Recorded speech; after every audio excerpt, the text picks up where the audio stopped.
Hi hello నమస్తే welcome to election ground report. నేను ప్రణయ్. నేను మీ వెన్నెల. మనం చూస్తున్నట్టయితే 2023 ఎలక్షన్స్ కి తెలంగాణ మొత్తం సర్వతం సన్నద్ధమైంది. ప్రధానంగా చూసుకున్నట్టయితే ఇటు బీజేపీ కాంగ్రెస్ వర్సెస్ అలాగే బీఆర్ఎస్ అన్నట్టు హోరాహోరీ ప్రచారం కొనసాగుతుంది. అయితే ఈ రోజు ప్రధానంగా చూసుకున్నట్టయితే మనం పార్లమెంట్ నియోజకవర్గం గురించి మాట్లాడుకుందాం. అసలు ఏ పార్లమెంట్ అది, అలాగే దాంట్లో శాసనసభ నియోజకవర్గాలు ఎన్నున్నాయి ప్రణయ్ చెప్తారు. ప్రణయ్ సార్ వెన్నెల, ఇప్పటివరకు మనం దాదాపు 10 పార్లమెంట్లకు సంబంధించినటువంటి పార్లమెంట్ సెగ్మెంట్ చూసాము. సో ఈరోజు ఒక డిఫరెంట్ పార్లమెంట్ సెగ్మెంట్కి వెళ్ళబోతా ఉన్నాం. ఇందులో కొన్ని గ్రామాలు, టౌన్స్, ఇట్లాంటి డిఫరెంట్ స్ట్రాటజీ. అండ్ ఇక్కడ ఒక్కొక్క పార్టీ నుంచి అండ్ దాంతోపాటుగా కొన్ని ప్రాంతాలలో ఇక్కడ సిపిఎం, సిపిఐ లాంటి కూడా పార్టీలు ఇక్కడ ఉన్నాయి. దాంతోపాటుగా ఈ యొక్క పార్లమెంట్ సెగ్మెంట్లోనే గతంలో ఒక ఉప ఎన్నిక కూడా రావడం జరిగింది. అలాంటి ఒక పార్లమెంట్ నియోజకవర్గానికి ఈరోజు మనం వెళ్ళబోతా ఉన్నాం. సో అదే భువనగిరి పార్లమెంట్ నియోజకవర్గానికి మనం వెళ్ళబోతా ఉన్నాం. ఇక భువనగిరి పార్లమెంట్ నియోజకవర్గానికి సంబంధించి ఇక్కడ మొత్తం కూడా 7 నియోజకవర్గాలు ఉన్నాయి. 7 నియోజకవర్గాలకు సంబంధించి మనం మాట్లాడుకోవాలి అని అంటే ముందుగా ఇటు మునుగోడు అండ్ దాంతోపాటుగా భువనగిరి అండ్ నకరేకల్, తుంగతుర్తి, ఆలేరు, జనగామ, ఇబ్రహీంపట్నం, ఈ 7 నియోజకవర్గాలు కూడా మొత్తం ఈ భువనగిరి పార్లమెంట్ పరిధిలో వస్తాయి. సో ఈ పార్లమెంట్లకు సంబంధించి మనం డీటెయిల్గా చూసేటువంటి ప్రయత్నం చేద్దాం. సో ముందుగా ఒకసారి మనము ఇందులో మొదటి అయినటువంటి మునుగోడు పార్లమెంట్కి సంబంధించినటువంటి మునుగోడు పార్లమెంట్కి సంబంధించి మనం డీటెయిల్స్ చూసినట్లయితే మొత్తం మునుగోడులో ఓటర్ల సంఖ్య 2018లో మనం చూసుకున్నట్లయితే 1,98,489 మంది ఓటర్స్ ఉన్నారు. ఇక్కడ గెలుపొందినటువంటి పార్టీ కాంగ్రెస్ పార్టీ గెలుపొందడం జరిగింది. మెజారిటీ కూడా 22,457 ఓట్ల మెజారిటీతో కాంగ్రెస్ పార్టీ గెలుపొందడం జరిగింది. అలాగే 2018లో మునుగోడు నుంచి ఏ పార్టీ నుంచి అభ్యర్థులు పోటీ పడ్డారో చూద్దాం. కాంగ్రెస్ నుంచి కోమటిరెడ్డి రాజగోపాల్ రెడ్డి 96,961 ఓట్లు, 50.51% పోలింగ్ నమోదైంది. అలాగే ఇటు బీఆర్ఎస్ నుంచి చూసుకున్నట్టయితే కూసుకుంట్ల ప్రభాకర్ రెడ్డి 74,504 ఓట్లు, 30.13% పోలింగ్ నమోదైంది. ఇక బీజేపీ నుంచి గంగిడి మనోహర్ 12,704 ఓట్లు, 6.39% పోలింగ్ నమోదైంది. అలాగే 2022లో ఉప ఎన్నికలు జరిగినాయి. మరి ఇక్కడ అభ్యర్థులు ఎవరున్నారు, అలాగే మొత్తం ఓట్ల సంఖ్య ఎలా ఉంది ప్రణయ్? వెనల ఇక్కడ 2022లో ఉప ఎన్నిక రావడం జరిగింది.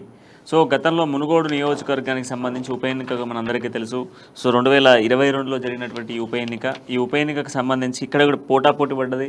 సో గతంలో మనము హుజరాబాద్కి సంబంధించిన నియోజకవర్గంలో ఎట్లయితే చూసామో అదే నియోజకవర్గానికి సంబంధించి మీరు మళ్ళీ చూడబోతా ఉన్నాం. సో మునుగోడు ఎన్నికల్లో కూడా పోటాపోటీ నెలకొంది, పోటీ కూడా జరిగిందని చెప్పుకోవాలి. అండ్ ఇక్కడ ఓటర్ల సంఖ్య అంటే 2018 నుంచి ఒకసారి 2022 వరకు ఓటర్ల జాబితాను చూసుకున్నప్పటికీ కూడా దాదాపుగా కూడా ఒక 30,000 పైచిలకు కూడా ఓటర్స్ పెరిగిన సిచ్యువేషన్స్ ఉన్నాయి.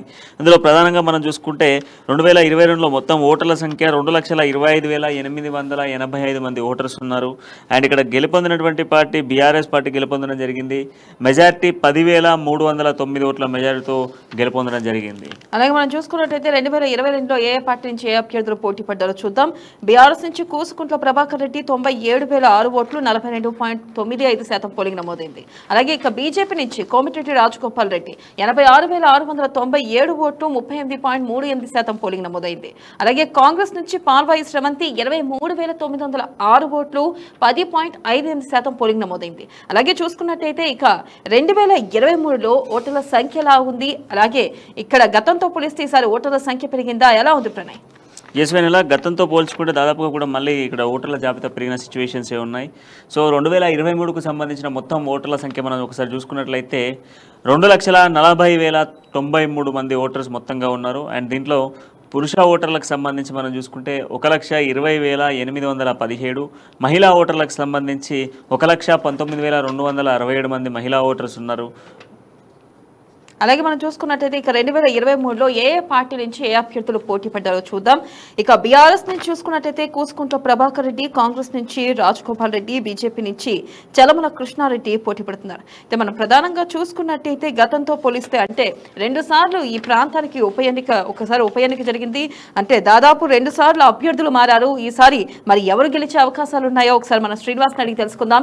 శ్రీనివాస్ చెప్పండి, మునుగోడులో దాదాపు ఎప్పటి నుంచో కాంగ్రెస్ విజయం సాధిస్తూ వచ్చింది. అంటే గతంలో రాజగోపాల్ రెడ్డి బీజేపీకి మారడం వల్ల మరొకసారి ఉప ఎన్నిక రావడం జరిగింది. ఈ నేపథ్యంలో ఈసారి మళ్ళీ ఆయన తిరిగి కాంగ్రెస్ గూటికే చేరారు. ఈ నేపథ్యంలో ఈసారి కాంగ్రెస్ కు వచ్చే ఎక్కువ అవకాశాలు ఉన్నాయా, లేకపోతే లేదా బీఆర్ఎస్ లేదా బీజేపీ వచ్చే అవకాశాలు ఉన్నాయా? అసలుకి అక్కడ ప్రజల పల్స్ ఎలా ఉంది శ్రీనివాస్? ఓవరాల్ గా చూసుకున్నట్టే భువనగిరి పార్లమెంట్ కి సంబంధించి చూసుకున్నట్టయితే 7 అసెంబ్లీ నియోజకవర్గాలు అందులో భాగంగానే మున్గోడు నియోజకవర్గం ఉందని చెప్పుకోవచ్చు. స్పష్టంగా 2018లో రాజగోపాల్ రెడ్డితో పాటు ఇక్కడ ఉన్నటువంటి కూసుకుంట్ల ప్రభాకర్ రెడ్డి కూడా పోటీ చేయడం జరిగింది. దీనికి సంబంధించి పూర్తి స్థాయిలో అప్పుడు ఉన్నటువంటి ఓట్ల శాతాన్ని చూసుకున్నట్లయితే 57% కోమటిరెడ్డి రాజగోపాల్ రెడ్డికి వచ్చింది. తను విజయం సాధించారు. తదనంతరం సెకండ్ లీడ్ లో కూసుకుంట్ల ప్రభాకర్ రెడ్డి ఉన్నాడు. ఆ తర్వాత జరిగినటువంటి ఎన్నికల్లో చూస్తే మా పూతాయిలో మున్గోడుకు సంబంధించినటువంటి ఎన్నికలు మధ్యంతర ఎన్నికల్లో చూసినట్లయితే అప్పటికి రాజగోపాల్ రెడ్డి బీజేపీ పార్టీకి పోవడం జరిగింది. తదనంతరం బీఆర్ఎస్ పార్టీ నుంచి టీఆర్ఎస్ నుంచి కూసుకుంట్ల ప్రభాకర్ రెడ్డి ఎమ్మెల్యేగా పోటీ చేశాడు. అప్పుడు కూడా తను అత్యధికంగా బీజేపీకి ఓట్ల శాతం పెరిగింది తప్పితే కూసుకుంట్ల ప్రభాకర్ రెడ్డి టీఆర్ఎస్ పార్టీని విజయం సాధించని చెప్పవచ్చు. మళ్ళీ ఇప్పుడు కాంగ్రెస్ పార్టీకి వచ్చినటువంటి రాజగోపాల్ రెడ్డి మళ్ళా తను ప్రత్యర్థి అయినటువంటి కూసుకుంట్ల ప్రభాకర్ రెడ్డి బీఆర్ఎస్ పార్టీ నుంచి పోటీలో ఉన్నాడు. ఇప్పుడు తను కాంగ్రెస్ పార్టీ నుంచి పోటీలోకి వచ్చాడు. కానీ ఇక్కడ ఉన్నటువంటి నియోజకవర్గ ప్రజలు మాత్రం ఒక పెద్ద ఎత్తున ఇక్కడ విచిత్రమైన తీర్పు ఇవ్వవచ్చు అని కూడా తెలుస్తుంది. అప్పట్లో బీజేపీ పార్టీకి సంబంధించినటువంటి కోమటిరెడ్డి రాజగోపాల్ రెడ్డి మళ్ళీ తిరిగి కాంగ్రెస్ రావడం, కాంగ్రెస్ లో ఉన్నటువంటి కొంత అసంతృప్తివాదులు బీజేపీకి సంబంధించినటువంటి చలమల కృష్ణారెడ్డి, కాంగ్రెస్ లో పనిచేసినటువంటి చలమల కృష్ణారెడ్డి బీజేపీ వైపు వెళ్ళిపోవడంతో కొంతమంది సానుభూతిగా చలమల కృష్ణారెడ్డి వైపు కూడా వెళ్తున్నట్టు కూడా తెలుస్తుంది. ఏది ఏమైనప్పటికీ ఒక నాడు ఉన్నటువంటి మునుగోడు కాంగ్రెస్ కూడా ఉన్నది. అంతకు ముందుగాను పాల్వాయి గోవర్ధన్ రెడ్డి కూడా చేశారు. ఇక్కడ ధర్మభిక్షం పెద్ద చారిత్రాత్మకమైన మునుగోడు నియోజకవర్గంలోని కాంగ్రెస్ వర్సెస్ కమ్యూనిస్టులుగా ఉన్నటువంటి ఈ ఇలాకాలో టీఆర్ఎస్ బాగా వేసిందని చెప్పవచ్చు. ప్రస్తుతానికి మాత్రం రాజగోపాల్ రెడ్డి వర్సెస్ చూసుకుంటే ప్రభాకర్ రెడ్డి అనేది స్పష్టంగా ఇక్కడ కనబడుతుంది.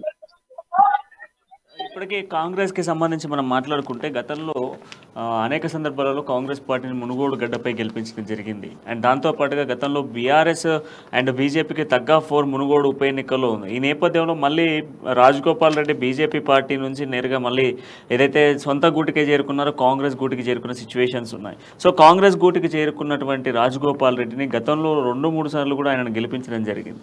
సో మళ్ళీ ఈసారి కూడా మళ్ళీ ఆయనను గెలిపించేటువంటి ఛాన్సెస్ కనబడుతున్నాయా? అండ్ దాంతోపాటుగా కూసుకుంట్ల ప్రభాకర్ రెడ్డికి కేవలం 6 నెలల నుంచి 7 నెలల గడువు మాత్రమే. సో ఈ గడువులో ఆయన చేసినటువంటి అభివృద్ధి అనేది ఏమి ఉండకపోవచ్చు బహుశా. బట్ ఈ నేపథ్యంలో మరి మరొకసారి ప్రభాకర్ రెడ్డికి అవకాశం ఇస్తే ప్రజలకు న్యాయం జరుగుతుంది అండ్ దాంతోపాటుగా మునుగోడు అభివృద్ధి చెందుతుంది అన్నటువంటి ఆలోచనలో ప్రజలు ఉన్నారా? ప్రజల తీర్పు ఈ 2 పార్టీల వైపే కనబడుతున్నాయి. అంటే కాంగ్రెస్ వర్సెస్ బీఆర్ఎస్ఏ కనిపిస్తుంది. బట్ ఓవరాల్గా కాంగ్రెస్కి సంబంధించినటువంటి అభ్యర్థి ఎవరైతే ఉన్నారో అభ్యర్థి గతంలో కూడా అనేక సందర్భాలలో ఆ నియోజకవర్గం నుంచి ఎమ్మెల్యేగా ఉన్నాడు. అండ్ కమ్యూనిస్ట్ పార్టీలకు సంబంధించి కూడా కొంత కాంగ్రెస్ పార్టీకి సపోర్ట్ ఉన్నప్పటికీ కూడా బట్ కూసుకుంట్ల ప్రభాకర్ రెడ్డి చెప్తా ఉన్నాడు, కేవలం అతి తక్కువ సమయంలోనే నేను గెలవడం జరిగింది. ఆ గెలిచిన రోజుల్లో నాకు తోచినంత సహాయాన్ని నేను చేసుకుంటూ నియోజకవర్గానికి వస్తున్నాను అన్నటువంటి వాదనను కూడా ప్రభాకర్ రెడ్డి తీసుకెళ్తా ఉన్నాడు. సో ప్రజలు ఎవరిని విశ్వసించేటువంటి అవకాశాలు ఉన్నాయి? మునుగోడు నియోజకవర్గంలోని గతంలో ఉన్నటువంటి ఓట్ల శాతాన్ని చూసుకున్నట్లయితే సిపిఐ సిపిఎం కలిసి బీఆర్ఎస్ పార్టీని గెలిపించారు. ఇప్పుడు సిపిఐ కాంగ్రెస్ పార్టీకి సపోర్ట్ చేస్తుంది, సిపిఎం సపరేట్ పోటీలో ఉన్నది. అయితే ఇక్కడ టోటల్ గా ఓట్ల శాతాన్ని చూసినట్లయితే సిపిఐ సిపిఎం కలిసినప్పుడు బీఆర్ఎస్ కు ప్రధానంగా ఓట్లు చేకూరినాయని చెప్పవచ్చు. ఇప్పుడు కాంగ్రెస్ కు సిపిఐ ఓటు బ్యాంక్ కొంత అనుకూలంగా ఉన్నా మరికొంత సిపిఎం వాళ్ళు కూడా స్పష్టంగా ఒంటరి పోరాటం చేస్తున్న పరిస్థితి.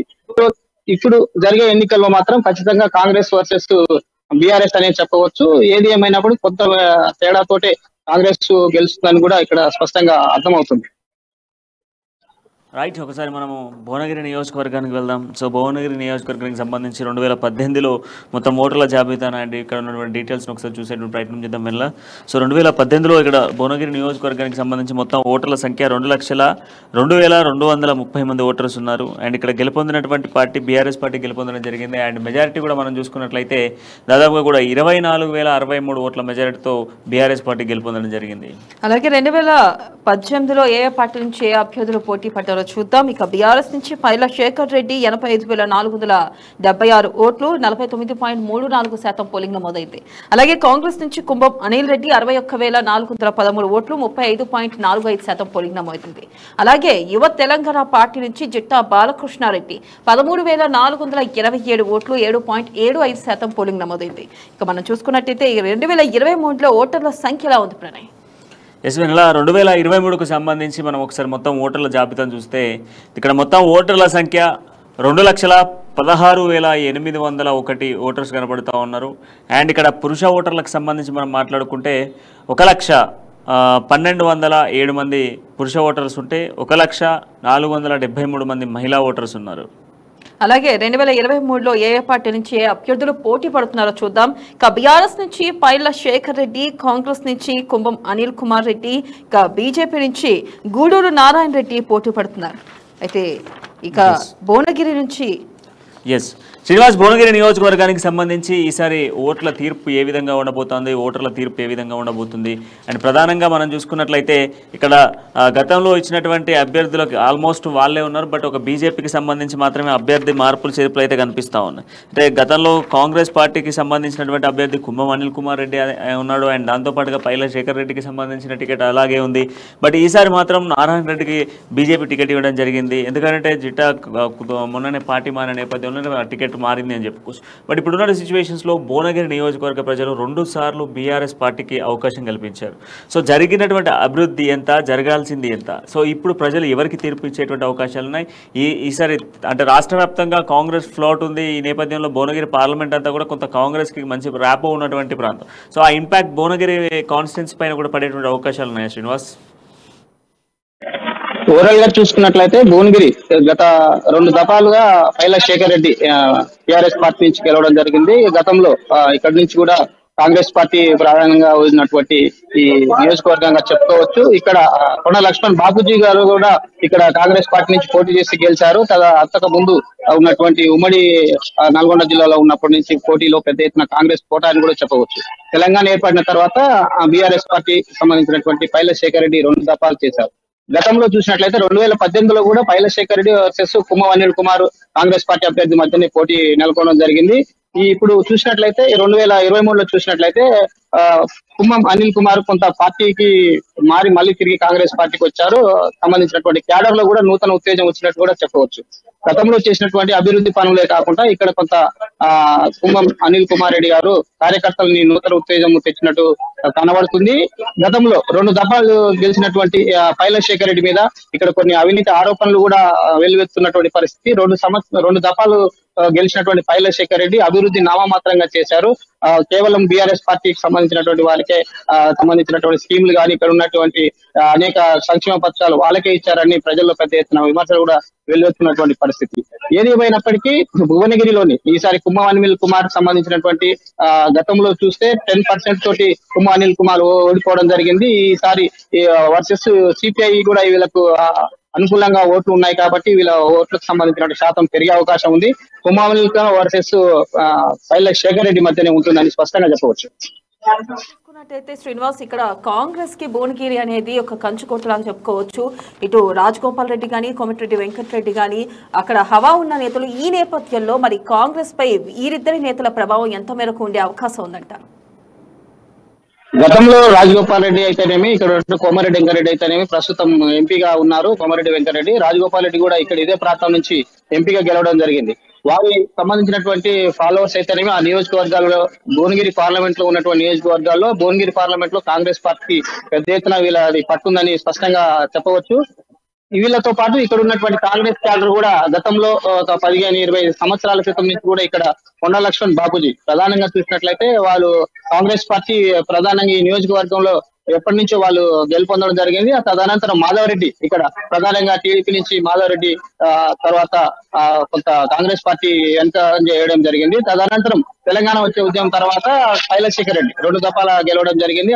అక్కడ ప్రాంతాలకు సంబంధించినటువంటి సాగునీరు సమస్యలు కొంత ఊరట్టినట్టు చెప్తున్నా కూడా ప్రస్తుతానికి మాత్రం కాంగ్రెస్ పార్టీ వైపు సిపిఐ కాంగ్రెస్ పార్టీ మెజార్టీగా చూస్తున్నటువంటి ఓట్ల శాతం చూసినట్లయితే కుంభం అనిల్ కుమార్ కు ఉన్నదని కూడా స్పష్టంగా అర్థం అవుతుంది.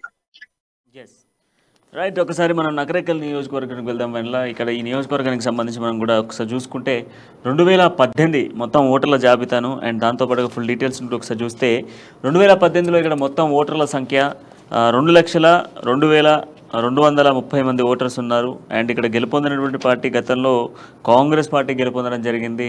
అండ్ ఇక్కడ మెజార్టీ కూడా మనం చూసుకున్నట్లయితే 8,259 ఓట్ల మెజారిటీతో గెలుపొందడం జరిగింది.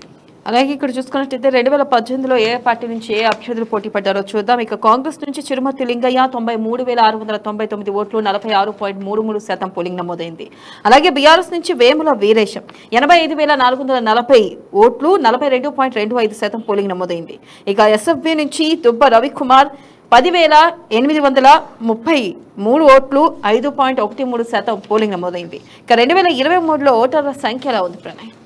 వెనలా ఒకసారి 2023కు సంబంధించి మనం ఓటర్ల జాబితాను చూసుకున్నప్పటికీ 2023లో మొత్తం 2,33,620 మంది ఓటర్స్ ఉన్నారు. అండ్ దీంట్లో ప్రధానంగా చూసుకున్నప్పటికీ పురుష ఓటర్లు 1,16,874 మంది పురుష ఓటర్స్ ఉన్నాయి. ఇక మహిళా ఓటర్లకు సంబంధించి మనం మాట్లాడుకుంటే 1,16,744 మంది మహిళా ఓటర్స్ ఉన్నారు. అలాగే మనం చూసుకున్నట్టయితే 2023లో ఏ పార్టీ నుంచి ఏ అభ్యర్థులు పోటీ పడుతున్నారో చూద్దాం. బీఆర్ఎస్ నుంచి చిరుమర్తి లింగయ్య, కాంగ్రెస్ నుంచి వేముల వీరేశం, అలాగే బీజేపీ నుంచి మొగలయ్య. ప్రధానంగా చూసుకున్నట్టయితే ఇక్కడ నకిరేకల్ నియోజకవర్గం నుంచి అక్కడ ఏ పార్టీకి హవా కొనసాగుతుంది, అయితే ఏ పార్టీ ఎక్కువ శాతం గెలిచే అవకాశాలు ఉన్నాయి, శ్రీనివాస్ అడిగి తెలుసుకుందాం. శ్రీనివాస్ చెప్పండి, ఇప్పుడున్న సిచ్యువేషన్ లో అక్కడ ప్రధానంగా ఏ పార్టీకి ఎక్కువ శాతం గెలిచే అవకాశాలు ఉన్నాయి, అక్కడ ప్రజల నాడి ఎలా ఉంది, అయితే ఈసారి బీఆర్ఎస్ వర్సెస్ కాంగ్రెస్ అన్నట్లుగా ఉంటుందా, అయితే తాజా అప్డేట్స్ ఏంటి శ్రీనివాస్? ప్రధానంగా చూసుకున్నట్లయితే నగరకల్ నియోజకవర్గం కమ్యూనిస్టుల కంచుకోటగా చెప్పుకోవచ్చు. తదనంతరం అక్కడ ఉన్నటువంటి సంబంధించిన వారు కమ్యూనిస్టులుగా ఒకే దఫా కాకుండా 4 దఫాల కమ్యూనిస్టులు అక్కడ గెలవడం జరిగింది. సంబంధించినటువంటి నోముల భరత్ సంబంధించిన తండ్రి నోముల వాళ్ళు కూడా గెలవడం జరుగుతుంది. దాంతో పాటు కమ్యూనిస్టు పార్టీకి కీలకమైనటువంటి నియోజకవర్గం. అనంతరం తెలంగాణ ఉద్యమం తర్వాత టీఆర్ఎస్ పార్టీకి సంబంధించినటువంటి వేముల వీరేశం గాని అక్కడ గెలవడం జరిగింది. తదనంతరం కాంగ్రెస్ పార్టీకి సంబంధించినటువంటి లింగయ్య కాంగ్రెస్ పార్టీ నుంచి గెలవడం కూడా జరిగింది.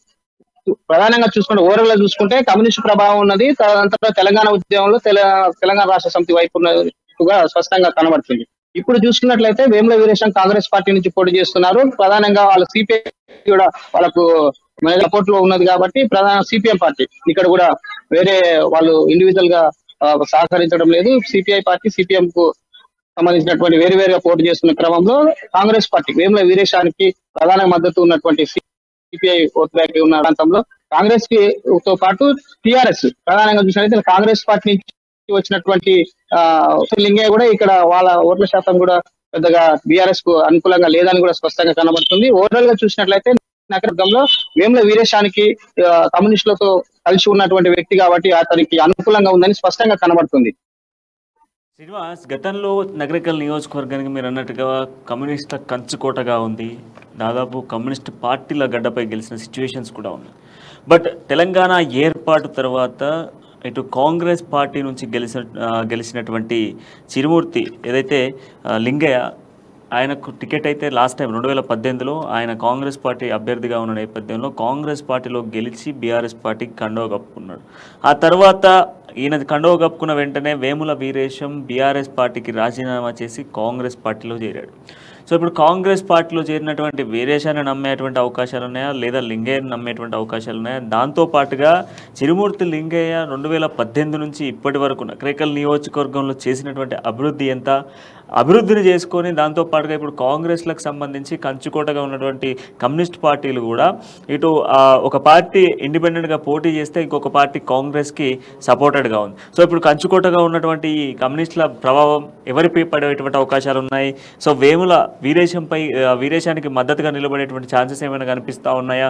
ఈ అభివృద్ధిని బేస్ చేసుకొని కేసీఆర్ మాటలను కావచ్చు, కేసీఆర్ పెడుతున్నటువంటి బహిరంగ సభలను కావచ్చు, వీటిని బేస్ చేసుకొని చిరుమూర్తి లింగయ్య సైడ్ ఏమన్నా జనాలు మరలేటువంటి అవకాశాలు ఏమైనా ఉన్నాయా? ఓవరాల్ గా చూసుకున్నట్లు నియోజకవర్గంలోని ఈ సంబంధించిన నగరికల్ నియోజకవర్గంలో కమ్యూనిస్ట్ పార్టీలు ప్రధానంగా చూసుకున్నట్లయితే న్యూ డెమోక్రసీ ఎంఎల్ పార్టీస్ అయితేనేమి కమ్యూనిస్ట్ సిపిఐ సిపిఎం అయితే ప్రధానంగా ప్రాతినిధ్యం వహిస్తున్నటువంటి నియోజకవర్గం. వేముల వీరేశాన్ని చూసుకున్నట్లయితే ప్రధానంగా స్టార్టింగ్ నుంచి తన ఉద్యమ సంబంధించినటువంటి సహచరులతో కలిసి తిరిగినటువంటి నియోజకవర్గం. వారితో పాటు ఇతను కూడా జనశక్తిలో పనిచేసి కీలక ఉద్యమకారుడిగా ఉన్నటువంటి వ్యక్తి. తెలంగాణ ఉద్యమానికి సంబంధించినటువంటి నేపథ్యంలో తెలంగాణ పార్టీకి ఆకర్షితులై తెలంగాణ పార్టీ నుంచి పోటీ చేసి కూడా గెలవడం జరిగింది. అదే నేపథ్యంలో మరోసారి పోటీలో కూడా ఓడిపోవడం కూడా జరిగింది. పూర్తి స్థాయిలో ఇప్పుడు కాంగ్రెస్ పార్టీ కమ్యూనిస్టు కలిసి ప్రధానంగా చూసినట్లయితే ఓట్ల శాతం చూసుకున్నా కమ్యూనిస్టులు ప్లస్ కాంగ్రెస్ ఓట్ల శాతం చూసుకున్నట్లయితే ఇక్కడ పెద్ద ఎత్తున వారికి ఓట్ల శాతం ఉన్నదని స్పష్టంగా చెప్పవచ్చు. ఈ ప్రాంతంలో ఉద్యమాలకు సంబంధించిన చరిత్రాత్మకమైన విషయాలు చూసినట్లయితే 2 దఫాలు ఏ ఒక్క వ్యక్తి గెలిచే పరిస్థితి లేదు. ఇక్కడ ఉన్న ప్రజలు కూడా తీర్పును కూడా మార్చి ఇచ్చే పరిస్థితి ఉంది. గతంలో కూడా వేముల వీరేశాన్ని ఒకసారి ఓడగొట్టడం కూడా జరిగింది. తిరుమల లింగయ్య కాంగ్రెస్ నుంచి గెలిచి బీఆర్ఎస్ వచ్చినటువంటి పరిస్థితి. ఓవరాల్ గా చూసుకున్నట్లయితే కమ్యూనిస్టులు భావజాలాలు ఉన్నటువంటి ఈ నగరకల్ నియోజకవర్గంలో ఓవరాల్ గా ఇప్పుడు కాంగ్రెస్ పార్టీకి సపోర్ట్ ఉంది కాబట్టి వేముల వీరేశానికి పెద్ద ఎత్తున వస్తుందని స్పష్టంగా కనబడుతుంది. అలాగే తుంగతుర్తి 2018 ఎన్నికల ఫలితాలు ఎలా ఉన్నాయి, అలాగే మొత్తం ఓటర్ల సంఖ్య ఎలా ఉంది ప్రణయ్? వెన్నెల ఒకసారి తుంగతుర్తి నియోజకవర్గానికి ఒకసారి మనం చూసినట్లయితే ఇది ఎస్సీ రిజర్వ్డ్ నియోజకవర్గంగా చెప్పుకోవాలి. అండ్ దీంట్లో ప్రధానంగా మనం చూసుకుంటే ఒకసారి ఓవరాల్ తుంగతుర్తి నియోజకవర్గానికి సంబంధించి మనం చూస్తే 2018లో మొత్తం ఓటర్ల జాబితా 1,99,822 మంది ఇక్కడ మనకు ప్రధానంగా కనిపిస్తూ ఉన్నారు మొత్తం ఓటర్లు.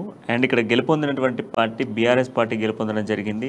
అండ్ ఇక్కడ మెజారిటీ కూడా చాలా తక్కువ మెజారిటీ, అంటే ఏ నియోజకవర్గంలోనైనా కొంత హైయెస్ట్గా కనిపించాయి. బట్ మనకు 2018 తుంగతుర్తి నియోజకవర్గంలో మాత్రం కేవలం 1847 ఓట్ల మెజారిటీతోనే బీఆర్ఎస్ పార్టీ గెలుపొందడం జరిగింది అక్కడ. అలాగే మనం చూసుకున్నట్టయితే 2018లో ఏ పార్టీ నుంచి ఏ అభ్యర్థులు పోటీ పడ్డారో చూద్దాం. ఇక బీఆర్ఎస్ నుంచి గాదరి కిషోర్ 90,857 ఓట్లు 45.47% పోలింగ్ నమోదైంది.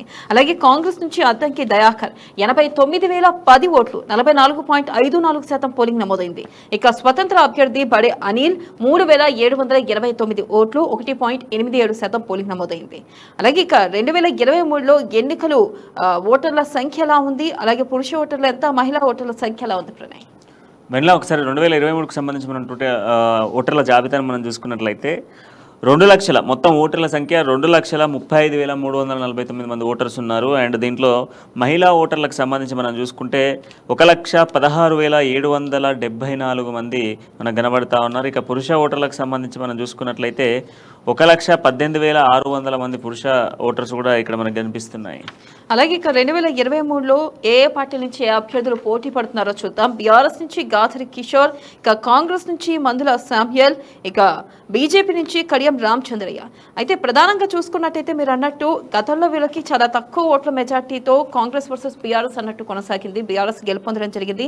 మరి ఈసారి కాంగ్రెస్ వర్సెస్ బీఆర్ఎస్ అనేటట్టు ఉంటుందా, లేకపోతే ఇక్కడ చూసుకున్నట్టయితే ప్రధానంగా అభ్యర్థి కూడా మారడం జరిగింది. గతంలో అద్దంకి దయాకర్ ఉంటే ఇప్పుడు మందుల శామ్యుల్ ఉన్నారు. అయితే ఈ నేపథ్యంలో ఏ పార్టీ అక్కడ ఎక్కువ శాతం ప్రజల్లో ఉంది, అలాగే ఏ పార్టీ గెలుపొందే ఎక్కువ అవకాశాలు ఉన్నాయి, చెప్పండి శ్రీనివాస్. తుంగతుర్తి నియోజకవర్గం సంబంధించి ప్రధానంగా చూసుకుంటే కమ్యూనిస్టులు కంచుకోటగా ఉన్నది. ఇక్కడ నుంచి భీమిరెడ్డి నరసింహారెడ్డి పోటీ చేశారు. అలాగే మల్లు స్వరాజ్యం కూడా 2 దఫాల పోటీ చేయడం కూడా జరిగింది. ఈ ప్రాంతం ప్రధానంగా చూసుకున్నట్లయితే కమ్యూనిస్టుల తర్వాత కాంగ్రెస్ సంబంధించినటువంటి తుంగతుర్తి నియోజకవర్గంలో కాంగ్రెస్ కూడా ప్రాతినిధ్యం వహించింది. దానికి సంబంధించినటువంటి ముత్తుపల్లి నరసింహులు కూడా ఇక్కడ గెలుపొందడం కూడా జరిగింది. తదనంతరం దామరాజు రెడ్డి అయితే కాంగ్రెస్ పార్టీ నుంచి కూడా పెద్ద ఎత్తున విజయం సాధించారు. ప్రధానంగా కమ్యూనిస్టులు ప్రాతినిధ్యం వహించినటువంటి ఈ నియోజకవర్గంలో కాంగ్రెస్ కూడా పాదయాత్రని చెప్పవచ్చు. తెలంగాణ ఉద్యమం తదనంతరం జరిగినటువంటి మార్పుల్లో ఇక్కడ ఉన్నటువంటి గాదర్ కిషోర్ ఎవరైతే పోటీ చేసి సామాజిక వర్గానికి సంబంధించినటువంటి గాదర్ కిషోర్ 2 దఫాల గెలవడం జరిగింది. ఈసారి సంబంధించినటువంటి 2018లో గాదర్ కిషోర్ వర్సెస్ దయాకర్ మధ్యన స్వల్ప తేడాతోటి తన దయాకర్ అపవిజయం జరిగింది. ఈసారి జరిగినటువంటి సమీకరణలో భాగంగానే 2023లో జరుగుతున్నటువంటి సమీకరణలో భాగంగా పూర్తి స్థాయిలో ఆ నియోజకవర్గంలో చూసుకున్నట్లయితే మాలా మాదిగలకు సంబంధించిన సామాజిక వర్గాన్ని చూసుకున్నట్లయితే మాదిగ సామాజిక వర్గానికి 50,000 ఓట్లు ప్రధానంగా ఉన్నట్టు కూడా అక్కడ స్పష్టంగా ఓట్ల శాతంలో కనబడుతుంది. దాంతో పాటు కాంగ్రెస్ పార్టీకి సంబంధించిన ఓటు బ్యాంక్ కూడా ప్రధానంగా విజయానికి చేకూరుతుందని చెప్పవచ్చు. దానికి తోడు కమ్యూనిస్టులకు సంబంధించిన ప్రాబల్యం ఉన్నటువంటి ఈ ప్రాంతంలో సిపిఐ పార్టీ కూడా కమ్యూనిస్టులకు కాంగ్రెస్ లకు ప్రధానంగా మద్దతు ఇచ్చినట్టు కూడా తెలుస్తుంది. ఇక చూస్తే గతంలో 2 దఫాలు సంబంధించినటువంటి ఈ నియోజకవర్గంలో ఉన్నటువంటి తుంగతుర్తి ప్రాంతంలో సంబంధించినటువంటి బీఆర్ఎస్ అభ్యర్థి కూడా కొంత అక్కడ ఉన్నటువంటి తనపై అభియోగాలు కూడా ఉన్నాయి. ఇసుక దందా సంబంధించినటువంటి ప్రాంతానికి సంబంధించినటువంటి కొన్ని వేరే విధంగా అక్కడ కొంత వెసులుబాటు లేని పరిస్థితి. ఈసారి ఖచ్చితంగా మందుల సామ్యాలకు అక్కడ కమ్యూనిస్టు పార్టీలకు సంబంధించినటువంటి ఆ సామాజిక వర్గానికి సంబంధించినటువంటి వ్యక్తులు కూడా అక్కడ సపోర్ట్ చేస్తున్నట్టుగా స్పష్టంగా కనబడుతుంది. సామెల్కి సపోర్ట్ చేస్తున్న కమ్యూనిస్ట్ పార్టీలు ఉన్నాయి. బట్ అద్దంకి దయాకర్కి గతంలో తుంగతుర్తి టికెట్ కేటాయించడం జరిగింది. ఈసారి నాకే టికెట్ అన్నటువంటి వాదన ఆయన పెద్ద ఎత్తున ప్రచారాలు కూడా చేసుకున్నాడు. బట్ చివరి క్షణంలో సామెల్కు టికెట్ ఇవ్వడం పట్ల కొంత అసంతృప్తిగానే ఉన్నాడు అద్దంకి దయాకర్ అసంతృప్తిగా ఉన్నా కూడా సభలు ప్రాంగణాలు అంటూ కూడా తిరుగుతున్నాడు. సో పార్టీ మారే యోచనలో ఉన్నాను అంటూ కూడా ప్రకటించిన నేపథ్యంలో మళ్ళీ విత్డ్రాల్ చేసుకోవడము, ఆయన మళ్ళీ కాంగ్రెస్ పార్టీకి సంబంధించినటువంటి సభల్లో పాల్గొంటున్న సిచ్యువేషన్స్ కనబడతా ఉన్నాయి. ఇప్పుడు గాదర్ కిషోర్కి సంబంధించి మాట్లాడుకోవాలి అని అంటే తెలంగాణ ఉద్యమాల్లో కీలక పాత్ర వహించాడు. అండ్ స్టూడెంట్ లీడర్గా వచ్చినటువంటి నేతకు టికెట్ ఇచ్చారు. అండ్ దాంతోపాటుగా మేము చేసినటువంటి అభివృద్ధి చాలా ఉంది అని చెప్పేసి ఆయన ప్రచార రథాలపై మొత్తం ఊరేగింపులు చేస్తూ ఉన్నాడు. ఆ పాటలు హవాతో మొత్తం ప్రచార జోరును పెంచుతూ ఉన్నాడు. అండ్ ఈ నేపథ్యంలో ఇప్పుడు అద్దంకి దయాకర్కి టికెట్ ఇవ్వకపోవడంతో మరి ఆయనకు ఉన్నటువంటి క్యాడర్ ఇప్పుడు ఉన్నటువంటి అభ్యర్థికి సామెల్కి సపోర్ట్ చేసేటువంటి అవకాశాలు ఉన్నాయా? ఖచ్చితంగా ఈ ప్రాంతంలో గతంలో కమ్యూనిస్టుల ప్రాంతం ఇది. దీనికి సంబంధించి పూర్తిగా సామెల్కు మద్దతు ప్రకటించే పరిస్థితి ఇక్కడ కనబడుతుంది. గతంలో దయాకరు ఈ ప్రాంతానికి సంబంధించిన వ్యక్తిగా ఇక్కడ పోటీ చేయడం జరిగింది. దానితో పాటు కాంగ్రెస్ పార్టీ దయాకర్ టికెట్ ఇస్తారని పదే మీడియా ముందుకు కూడా వచ్చి చెప్పడం జరిగింది. కాకపోతే ఇక్కడ ఉన్న కాంగ్రెస్ పార్టీ బలాబలాలు సంబంధించినటువంటి ఇక్కడ ఉన్న సంబంధించినటువంటి వారి యొక్క పూర్తిగా ఏదైతే ఈ సామాజిక వర్గానికి సంబంధించినటువంటి ఓడని పూర్తిగా తర్వాతనే కాంగ్రెస్ పార్టీ స్పష్టమైన అవగాహనతో ఇప్పుడు వాళ్ళకు టికెట్ ఇవ్వడం జరిగింది. తెలంగాణ గ్రౌండ్ రిపోర్ట్ లో ఒక షార్ట్ బ్రేక్ తీసుకుందాం. Stay with us. పెళ్లి కోసం ఇల్లైతే రెడీగా ఉంది, ఇక నువ్వు రావడమే ఆలస్యం. కొత్త ఫర్నిచర్, కొత్త టీవీ, కొత్త కేబుల్. ఈ కాలంలో కూడా కేబులా? చాలా గ్రౌండెడ్ ఫ్యామిలీ మాది. అసలు ఇది ఉందంటే ఇంకేం అవసరం? అసలు ఇది ఉందంటే ఇంకేం కావాలి? GTPL ఇస్తుంది HD పిక్చర్ క్వాలిటీ, ఇంకా GTPL ది 24/7 కస్టమర్ సపోర్ట్. ఇది ఆ కాలం నాటిది కాదు, ఈ కాలపు కనెక్షన్ ఇది. రేపే పెళ్లి చేసుకుందామా? तेलुगू बातम्या प्रसारणाच्या क्षेत्रात मराठी बुलेटिन प्रसारित करणे हे पहिले चॅनल आहे अम्मा न्यूज. तुमच्या स्थानिक भाषेत तुमच्या स्थानिक बातम्या. मराठी बुलेटिन दररोज रात्री 10 वाजता तुमच्या अम्मा न्यूजवर. पाहत रहा अम्मा न्यूज.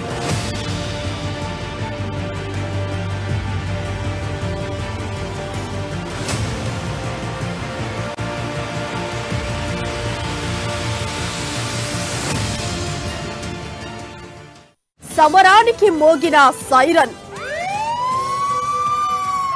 రేసు మొదలు పెట్టిన ఆల్ పార్టీస్, గెలిచే రేసు గుర్రాలేవి? అమ్మా న్యూస్ ఓటీటీ యాప్ మీ ఆండ్రాయిడ్ టీవీలో వెంటనే మీ టీవీలోని ప్లే స్టోర్ లో అమ్మా న్యూస్ యాప్ ని డౌన్లోడ్ చేసుకోండి. ఉచితంగా నాన్ స్టాప్ ప్రసారాలు వీక్షించండి. ప్రత్యర్థిపై తగ్గేదలేటున్న ఖదర్ బాబులు. కత్తి ఒకని చేతిలో పెట్టి యుద్ధం ఇంకోని చేయమంటే వాడు చేస్తాడా? ఉర్రు తొలగిన లుచ్చన కొడుకుల గడ్డ మీదకి పార్టీ భారతీయ జనతా పార్టీ. మిమ్మల్ని బట్టలు చింపి ఈ ప్రజలు కుక్కల్ని తరిమినట్టు తరమకపోతే నా పేరు మార్చుకొని గుండు కొట్టించుకుంటా. సెన్సార్ కే సెగలు పుట్టించేలా మాటల యుద్ధం. వాళ్ళు నా వెంట్రిక కూడా పీకలేరు అని చెప్పి కూడా ఈ సందర్భంగా తెలియజేస్తా ఉన్నాను. వడ్డీతో సహా వడ్డిస్తా, గుర్తు పెట్టుకోండి మీరు. ఒకసారి ప్యాకేజీ గీకేజ్ అంటే తప్పు తీసుకొని పళ్ళు రాళ్ళ కొడతాను కొడకల్లారా, ఒక్కొక్కడికి చెప్తున్నాను. గల్లీ టు ఢిల్లీ ఘాటైన రాజకీయాలతో బర్నింగ్ పాలిటిక్స్ ప్రతిరోజు రాత్రి 8:30 మీ అమ్మా న్యూస్ లో. అమ్మంటే ఆత్మీయత, అమ్మంటే మమకారం, అమ్మంటే దైవ స్వరూపం. అందుకే మా ఇజం నిజంలా. అమ్మా న్యూస్ తెలుగు వార్తా ప్రపంచంలో సరికొత్త సంచలనం.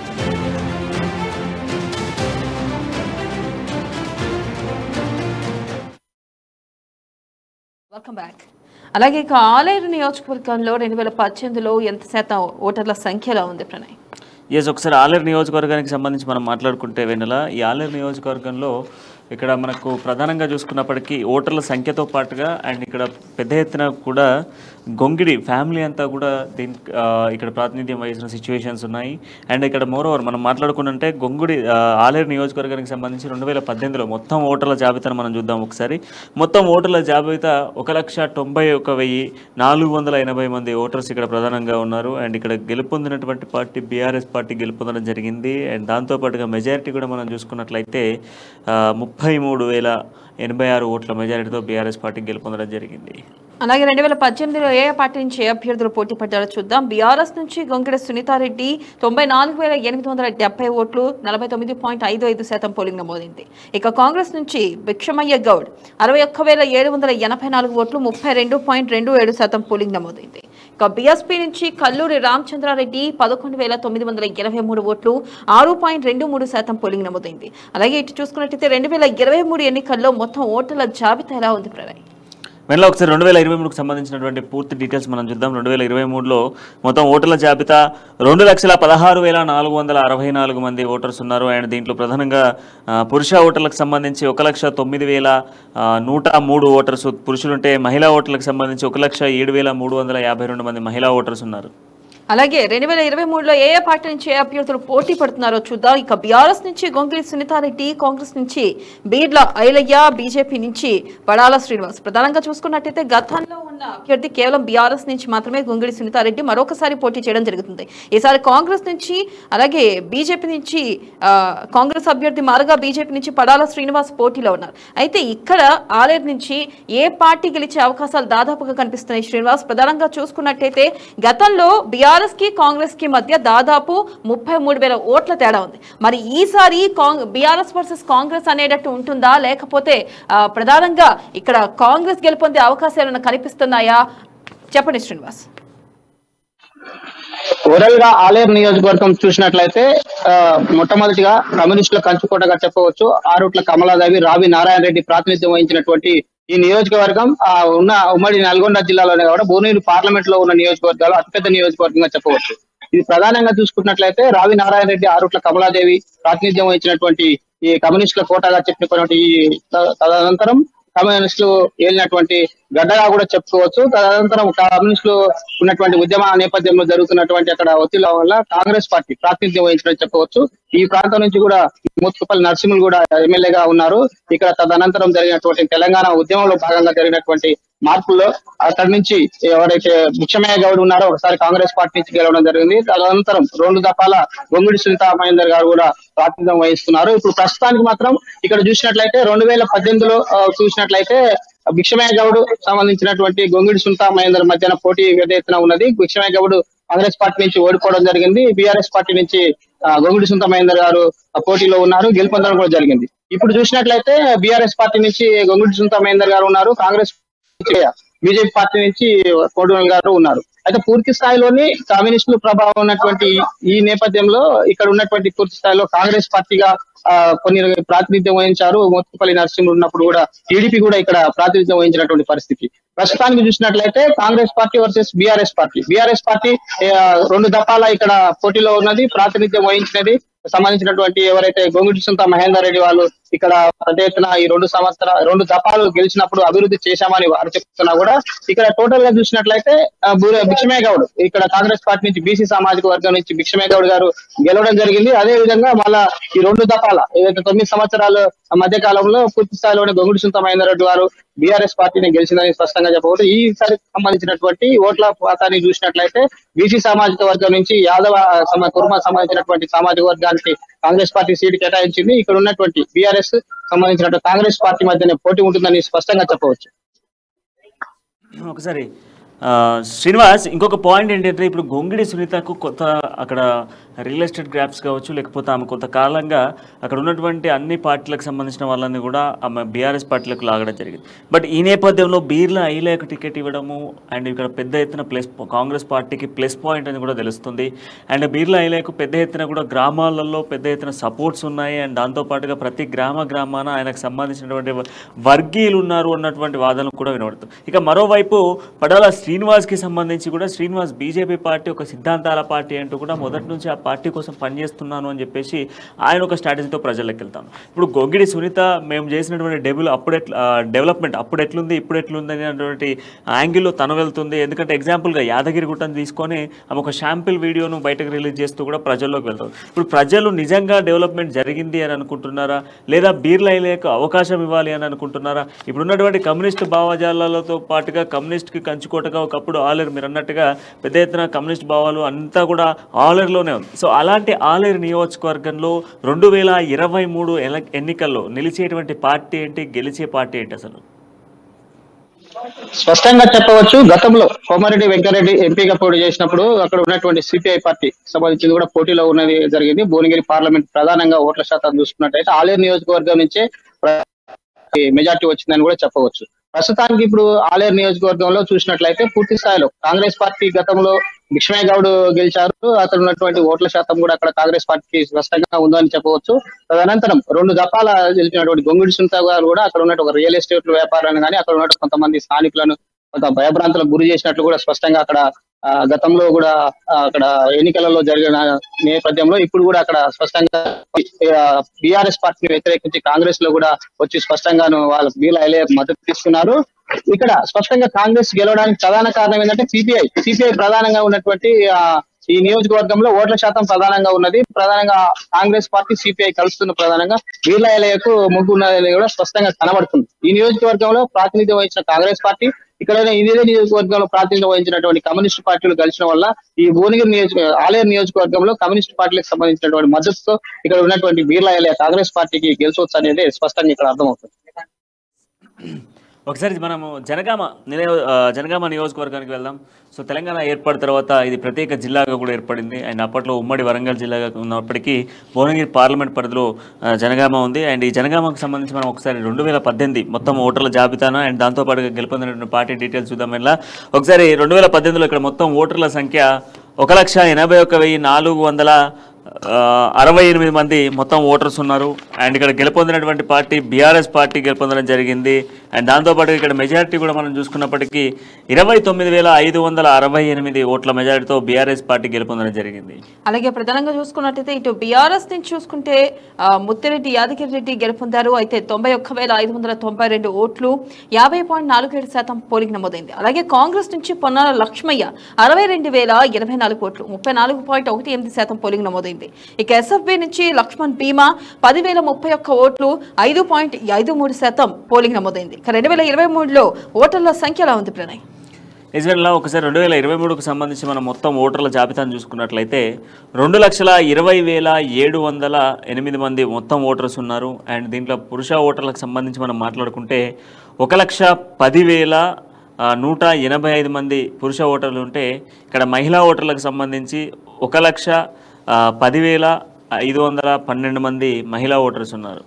అలాగే 2023లో ఏ పార్టీ నుంచి ఏ అభ్యర్థులు పోటీ పడుతున్నారో చూద్దాం. ఇక బీఆర్ఎస్ నుంచి పల్లా రాజేశ్వర్ రెడ్డి, కాంగ్రెస్ నుంచి కొమ్మూరి ప్రతాప్ రెడ్డి, ఇక బీజేపీ నుంచి ఆరుట్ల దశమంత్ రెడ్డి. ప్రధానంగా మనం చూస్తున్నట్టయితే గతంలో పోటీ చేసిన ఏ అభ్యర్థి కూడా ఈసారి 2023లో ఏ పార్టీ నుంచి పోటీ చేయట్లేదు. అయితే ఈ నేపథ్యంలో ఎవరికి ఎంత శాతం ప్లస్ అవుతుంది? అయితే శ్రీనివాస్ చెప్పండి, ప్రధానంగా చూసుకున్నట్టయితే అసలుకి ఏ పార్టీకి ప్లస్ అయ్యే అవకాశం ఉంది? అంటే గతంలో ఇటు కాంగ్రెస్ కానీ బీజేపీ కానీ బీఆర్ఎస్ కానీ చూస్తున్నట్టయితే అభ్యర్థులు పూర్తిగా ఈసారి 2023 ఎన్నికలకు వచ్చేసరికి పూర్తిగా మారిపోయారు. ఈ నేపథ్యంలో మరి అటు పల్లా రాజేశ్వర్ రెడ్డికే కానీ కొమ్మూరు ప్రతాప్ రెడ్డికే కానీ ఆరుట్ల దశమంత్ రెడ్డికే కానీ అక్కడ అవకాశాలు ఏ మేరకు ఉన్నాయి? ఏ పార్టీ ఎక్కువ శాతం అక్కడ గెలుపొందే అవకాశం ఉన్నట్లు కనబడుతుంది శ్రీనివాస్?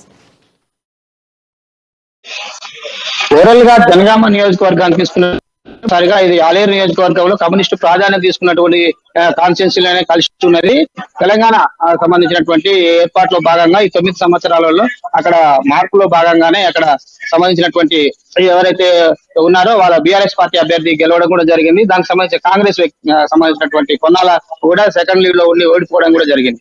అయితే ఓవరాల్ గా చూసుకున్నట్లయితే ఈ జిల్లాకు సంబంధించినటువంటి ఓట్ల శాతాన్ని చూసుకున్నట్లయితే పూర్తిగా అక్కడ గతంలో కాంగ్రెస్ పార్టీకి పట్టున్నటువంటి సంబంధించినటువంటి ప్రాంతము ఈ నియోజకవర్గంలో గెలుపొందినటువంటి అవకాశాలు ఉన్నటువంటి పరిస్థితుల్లో కూడా తెలంగాణ వాదంతో ఇక్కడ పూర్తి స్థాయిలో 2 సార్లు సంబంధించినటువంటి కాంగ్రెస్ ను ఓడిపోయిన పరిస్థితి. అక్కడే ఉన్నటువంటి వాళ్ళు కూడా టీఆర్ఎస్ పార్టీకి సంబంధించిన అనుకూల వ్యక్తులు జరిగారు. ఈసారి కూడా మహిళా ప్రాతినిధ్యం వహిస్తూ పోటీలో ఉన్నారు కాబట్టి ఈసారి కూడా కొంత టీఆర్ఎస్ కు అనుకూలంగా ఉందని కూడా అక్కడ స్పష్టంగా చెప్పవచ్చు. ప్రధానంగా మనం చూస్తున్నట్టయితే ప్రణయ్ ప్రధానంగా ఇటు బీఆర్ఎస్ ఏమో పల్లా రాజేశ్వర్ రెడ్డి పోటీ పడుతున్నారు, అంటే గతం అభ్యర్థుల్ని మార్చారు. మరి ఈసారి ఎలా ఉండబోతుందంటారు, మీరు చెప్పండి.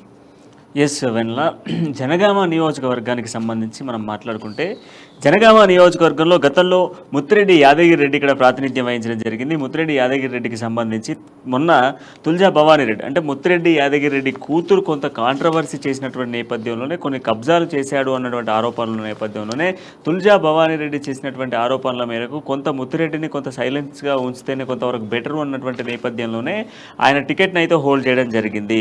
హోల్డ్ చేసినటువంటి టికెట్ని కేసీఆర్కు అత్యంత సన్నిహితంగా ఉన్నటువంటి ఆయన అనుక్షణం కేసీఆర్ పక్కనే ఉంటూ ప్రతి కార్యక్రమాల్లో ఉండేటువంటి పల్లా రాజేశ్వర్ రెడ్డికి, రైతు బంధు సమితి చైర్మన్గా ఉన్నటువంటి పల్లా రాజేశ్వర్ రెడ్డికి జనగామ టికెట్ను కేటాయించడం జరిగింది. ఇక జనగామ టికెట్ ఎందుకు కేటాయించడం జరిగింది అని అంటే స్టేషన్ గన్పూర్ నియోజకవర్గం జనగామ జిల్లాలోకే రావడం జరుగుతోంది. అండ్ జనగామ జిల్లాకు వచ్చేటువంటి స్టేషన్ గన్పూర్కి సంబంధించి పల్లా రాజేశ్వర్ రెడ్డి అదే నియోజకవర్గానికి సంబంధించినటువంటి ప్రాంతీయవాసి కనుక ఆయనకే టికెట్ కేటాయించడం జరిగింది. ఇక ఆల్మోస్ట్ ఆల్ పల్లా రాజేశ్వర్ రెడ్డి గెలుస్తాడు అన్నటువంటి ఊహాగానాలతోనే ఆయన మోయిన్ అక్కడ గెలిచేటువంటి అవకాశాలు ఎక్కువ శాతంగా ఉన్నాయి. అండ్ దాంతోపాటుగా గతంలో కాంగ్రెస్ పార్టీకి సంబంధించి గతంలో పొన్నాల లక్ష్మయ్యకు 2018లో టికెట్ కేటాయించడం జరిగింది. ఇక పొన్నాల లక్ష్మయ్యకు టికెట్ కేటాయించిన నేపథ్యంలోనే కొంతకాలంగా కాంగ్రెస్ పార్టీలో అసంతృప్తులు కనబడుతూ ఉన్నాయి. సీనియర్లకు ఎటువంటి అంటే ఆయన గతంలో మంత్రిగా ప్రాతినిధ్యం వహించారు పొన్నాల ఒకప్పుడు. సో ఆ నేపథ్యంలో మరి ఆ ప్రోటోకాల్ కానివ్వండి, అలాంటి బాధ్యతలు కూడా ఇవ్వాల్సినటువంటి బాధ్యత ఉంటుంది. ఆయన ఆ నేపథ్యంలో ఎందుకు ఇవ్వట్లేదు అన్న నేపథ్యంలోనే పొన్నాల రీసెంట్గా కూడా పార్టీకి రాజీనామా చేయడం జరిగింది. రాజీనామా చేసిన నేపథ్యంలోనే ఇక ఆ తర్వాత కొమ్మూరుకి సంబంధించి టికెట్ అయితే ఇక్కడ కాంగ్రెస్ పార్టీ జనగాం టికెట్ ఆయన కొమ్మూరు ప్రతాప్ రెడ్డికి అయితే ఇవ్వడం జరిగింది. ఇక దాంతోపాటుగా బీజేపీకి కొంత గ్రాఫ్ ఉండొచ్చు. గతంలో బీజేపీకి సంబంధించినటువంటి అనేక కాంట్రవర్సీలు అంటే జనగామ నియోజకవర్గంలో ఉన్నటువంటి ఏదైతే కొన్ని గ్రామాలు ఉన్నాయి, కొన్ని మండలాలు ఉన్నాయి, అంటే లైక్ నర్మెట కావచ్చు, ఇట్లాంటి ప్రాంతాలలో బీజేపీ వర్సెస్ బీఆర్ఎస్ అనేటువంటి ఒక పెద్ద భావాజాలం జరిగింది. అనేక దాడులు జరిగాయి. గతంలో నూతన జనగామ జిల్లా నూతన కలెక్టరేట్ ప్రారంభోత్సవం రోజు కూడా బీజేపీ అండ్ బీఆర్ఎస్ కార్యకర్తల మధ్య పెద్ద ఎత్తున గొడవలు జరిగాయి. దాని తర్వాత రాష్ట్ర వ్యాప్తంగా ఒక చర్చ జరిగింది. సో ఈ నేపథ్యంలోనే బీజేపీ కొంత క్యాడర్ ఉంది. బీజేపీ క్యాడర్ ఉన్నటువంటి నేపథ్యంలో కూడా కొంత ప్రాంతీయత భావంతో పాటుగా బీజేపీకి సంబంధించినటువంటి క్యాడర్ ఉంది. బట్ ఇచ్చినటువంటి అభ్యర్థికి సంబంధించిన టికెట్ విషయంలో కొంత అసంతృప్తిగా ఉన్నటువంటి వాళ్ళే చాలా మంది ఉన్నారు. సో ఈ అసంతృప్తిగా ఉన్నటువంటి నేపథ్యంలోనే ఇప్పుడు ఇద్దరి మధ్యలో పోటీ అయితే బలంగా ఉండేటువంటి ఛాన్సెస్ ఎక్కువగా ఉన్నాయి. అండ్ ఇటు బీఆర్ఎస్ నుంచి పల్లా రాజేశ్వర్ రెడ్డి అండ్ దాంతోపాటుగా కాంగ్రెస్ నుంచి కొమ్మూరు ప్రతాప్ రెడ్డి, ఈ ఇద్దరికి సంబంధించినటువంటి ఇద్దరికి బలాబలాలు ఈక్వల్గా ఉంటాయి. బట్ పల్లా రాజేశ్వర్ రెడ్డికి సంబంధించినటువంటి స్ట్రాటజీ ఒకటి వేరేగా ఉంటుంది. ఎందుకంటే ఆయన ప్రజాక్షేత్రంలోకి వెళ్ళేటప్పుడు, ప్రజలతో మాట్లాడేటప్పుడు కావచ్చు, లేదనుకుంటే ప్రచారంలో కావచ్చు, ప్రతి అభ్యర్థి ఏం చేస్తారు, క్యాజువల్గా ప్రచారాలు ఎక్కడము, ఒక 4 స్పీచ్లు ఇవ్వడము, ఆ గ్రామంలో పర్యటించడం, ఇటువంటి స్ట్రాటజీతో అన్ని ప్రాంతాలకు సంబంధించినటువంటి నేతలు వెళ్తే పల్లా రాజేశ్వర్ రెడ్డి మాత్రం డిఫరెంట్గా వెళ్తాడు. పల్లా రాజేశ్వర్ రెడ్డి ఉదయం 6 గంటల నుంచి 9 గంటల వరకు కూడా ఆయన ఇంటి దగ్గర ఉన్నటువంటి కార్యకర్తలతో మాట్లాడుకొని ఆ తర్వాత ఈరోజు డేకి సంబంధించినటువంటి ఒక షెడ్యూల్ ప్లాన్ని కేవలం 10 నిమిషాలలో రెడీ అయిపోయి వచ్చేటువంటి ప్రజలతో మాట్లాడుకుంటూ ఆయన ప్రజాక్షేత్రంలోకి వెళ్తాడు. అంతేకాకుండా గ్రామానికి గడప గడపకు ఆయన ఇప్పుడు డోర్ టు డోర్ క్యాంపెయిన్ చేస్తూ ఉన్నాడు, పాదయాత్రలు చేసుకుంటూ. సో ఈ నేపథ్యంలో ప్రతి ఇంటికి వెళ్ళడం, అక్కడ కనీసం ఒక 5 నిమిషాల సేపు ఒక ఇంట్లో కూర్చొని మాట్లాడడం, వాళ్ళ స్థితిగతులు తెలుసుకోవడం, స్థానికంగా ఉన్నటువంటి వాళ్ళతో లీడర్లతో మాట్లాడడం, వాళ్ళకు సంబంధించినటువంటి సమస్యలు అక్కడే పరిష్కరించేటువంటి దిశగా పల్లా రాజేశ్వర్ రెడ్డి ఇప్పుడు జనగామ నియోజకవర్గంలో ఇటువంటి స్ట్రాటజీతో ముందుకు వెళ్తా ఉన్నాడు. సో ఈ నేపథ్యంలో పల్లా రాజేశ్వర్ రెడ్డి గెలుస్తాడు అన్నటువంటి సంకేతాలు జనగామలో వినపడతా ఉన్నాయి. మరొక వైపు కాంగ్రెస్ హవా పెరిగింది కనుక కొన్ని గ్రామాలలో కాంగ్రెస్కి ఒక గ్రాఫ్ ఉంది. అండ్ గతంలో కొంత భువనగిరి పార్లమెంట్ సెగ్మెంట్కి ఉన్నప్పటికీ కొంత సిపిఎం సిపిఐకి సంబంధించిన కమ్యూనిస్ట్ భావజాలాలు కూడా ఇంతకుముందు శ్రీనివాస్ అన్నట్టుగా కొన్ని భావజాలాలు ఉంటాయి కమ్యూనిస్ట్ ప్రాంతాలకు సంబంధించి. అండ్ అంతేకాకుండా కొత్త సెటిలర్స్ కూడా అక్కడ చాలామంది ఉన్నారు. సెటిలర్స్ ఉన్నటువంటి ప్రాంతము అండ్ దాంతోపాటుగా వివిధ ప్రాంతాలు అంటే సరౌండింగ్స్లో ఉన్నటువంటి ప్రాంతాలకు సంబంధించిన వాళ్ళంతా కూడా జనగామ జిల్లా కేంద్రం అయిన తర్వాత చాలామంది అక్కడ సెటిలర్గా అయిపోయారు. ఆ సెటిలర్లకు సంబంధించినటువంటి ఓట్ బ్యాంక్ కూడా పెరిగేటువంటి అవకాశాలు ఉన్నాయి. మనం గతంలో చూసుకున్నప్పటికీ ఓట్ బ్యాంక్కి ఇప్పటికీ చాలా ఓట్ బ్యాంక్ పెరిగినటువంటి సిచ్యువేషన్స్ కూడా ఉన్నాయి. గతంలో 2,80,000 ఉన్నటువంటి ఓటర్లు కాస్త ఇప్పుడు దాదాపుగా కూడా 1,20,000 పైసలకు వెళ్ళారు. అంటే దాదాపుగా కూడా 40,000 ఓటర్లు పెరిగాయి. సో 40,000 ఓటర్లు పెరిగినటువంటి నేపథ్యంలో కొన్ని మండల కేంద్రాలుగా కూడా ఉన్నాయి. ఆ మండల కేంద్రాలకు సంబంధించినటువంటి దాంట్లో కూడా ఇప్పుడు జనగామ నియోజకవర్గానికి సంబంధించి పెద్ద ఎత్తున ఆసక్తి నెలకొంది. ఎందుకు అంటే ఇప్పుడు పల్లా రాజేశ్వర్ రెడ్డి ఒకవేళ జనగామలో గెలిస్తే రేపు మంత్రి పదవి వచ్చేటువంటి అవకాశాలు ఎక్కువ శాతం ఉన్నటువంటి నేత కనుక సో పల్లా రాజేశ్వర్ రెడ్డికి సంబంధించినటువంటి స్ట్రాటజీ అంతా కూడా ప్రజలతో మాట్లాడడం, ప్రజా సమస్యలు తెలుసుకోవడం ఈ యొక్క స్ట్రాటజీతో వెళ్తా ఉన్న నేపథ్యంలో పల్లా రాజేశ్వర రెడ్డి ఖచ్చితంగా గెలుస్తాడు అనే సంకేతాలు కూడా వినబడుతున్నాయి. బట్ కొమ్మూరు ప్రతాప్ రెడ్డికి కూడా కొంత క్యాడర్ బలోపేతంగానే ఉంది. ఆ బలోపేతంగా ఉన్నటువంటి క్యాడర్ను కూడా మరింత క్యాడర్ను పెంచుకునేందుకు ఆయన ప్రయత్నాలు అయితే కొనసాగిస్తూ ఉన్నాడు. సో మొదట్లో పల్లా రాజేశ్వర రెడ్డికి అండ్ ముత్తిరెడ్డి యాదగిరి రెడ్డి కొంత కాంట్రవర్సీస్ అయితే నడిచాయి. ఎందుకంటే ముత్తిరెడ్డి యాదగిరి రెడ్డికి సంబంధించిన టికెట్ తొలగించిన నేపథ్యంలోనే ముత్తిరెడ్డి యాదగిరి రెడ్డి నాకు కేటాయించినటువంటి సిట్టింగ్ సీట్ను ఎట్లా ఇంకొక వ్యక్తికి ఇస్తారో అన్నటువంటి ఆందోళన చేసినప్పటికీ కూడా సీఎం కేసీఆర్ పిలిపించడం జరిగింది. పిలిపించిన అనంతరం కూడా ఇద్దరికి సంబంధించినటువంటి పూర్తి బాధ్యతలను కూడా సీఎం తీసుకోవడం జరిగింది.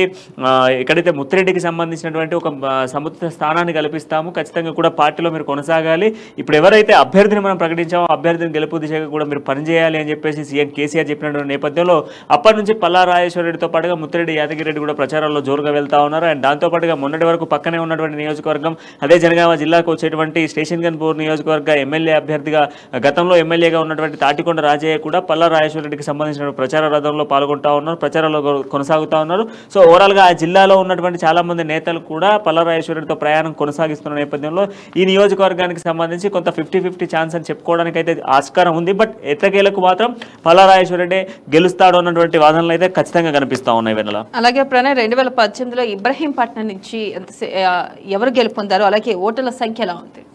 రైట్, ఒకసారి ఇబ్రహీంపట్నానికి సంబంధించినటువంటి మొత్తం డీటెయిల్స్ మనం చూసుకున్నట్లయితే 2018లో మొత్తం ఓటర్ల సంఖ్య 1,96,851 మంది ఓటర్స్ ఇక్కడ ప్రధానంగా కనిపిస్తూ ఉన్నారు. ఇక్కడ గెలుపొందినటువంటి పార్టీ బీఆర్ఎస్ పార్టీ కేవలం లిస్ట్ ఆఫ్ ద 376 ఓట్ల మెజారిటీతో మాత్రమే ఇక్కడ పార్టీ గెలుపొందడం జరిగింది. అలాగే మనం చూసుకున్నట్లయితే 2018లో ఏ పార్టీ నుంచి ఏ అభ్యర్థులు పోటీ పెట్టారో చూద్దాం. బీఆర్ఎస్ నుంచి మంచిరెడ్డి కిషన్ రెడ్డి 72,581 ఓట్లు, 36.87% పోలింగ్ నమోదైంది. అలాగే బీఎస్పీ నుంచి మల్రెడ్డి రంగారెడ్డి 72,205 ఓట్లు, 36.68% పోలింగ్ నమోదైంది. ఇక టీడీపీ నుంచి సామరంగారెడ్డి 18,053 ఓట్లు, 9.17% పోలింగ్ నమోదైంది. మీరు అన్నట్లు చూసుకున్నట్లయితే అత్యంత స్వల్ప ఓట్ల తేడాతో 376 కేవలం ఇటు బీఆర్ఎస్ బీఎస్పీ అన్నట్టుగా కొనసాగింది.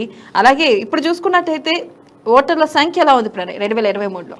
బేస్మెంట్లో 2023కు సంబంధించినటువంటి ఓటర్ల జాబితాను మనం చూసుకున్నట్లయితే మొత్తం ఓటర్ల సంఖ్య 2,91,736 మంది ఓటర్స్ ఉన్నారు. దీంట్లో ప్రధానంగా మనం చూసుకుంటే పురుష ఓటర్లకు సంబంధించి 1,48,819 అండ్ మహిళా ఓటర్లకు సంబంధించి 1,42,891 మంది మహిళా ఓటర్స్ ఉన్నారు.